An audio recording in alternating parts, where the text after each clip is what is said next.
2024 সালের 5ই আগস্ট আমার কাছে মনে হয়েছে বাংলাদেশ ইসলামের জন্য প্রস্তুত এবং আল্লাহ তাআলা এটাকে কবুল করেছেন।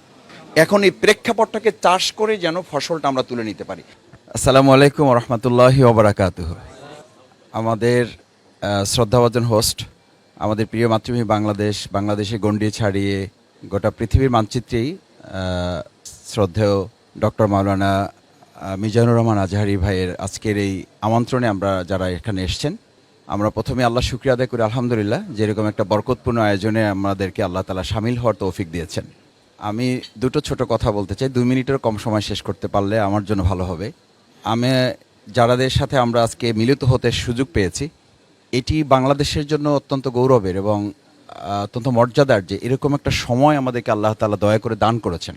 এখানে প্রায় সকলেই বলা যায় আমরা দীর্ঘ একটা সময় ভিন্ন রকম একটা পরিবেশে আমাদেরকে জীবন পার করতে হয়েছে। বিশেষ করে আমাদের শ্রদ্ধেয় হোস্ট আজকে যিনি, তাকে তো আসলে আমাদের এই প্রিয় মাতৃভূমিতে আমরা তো রাখতেই পারলাম না।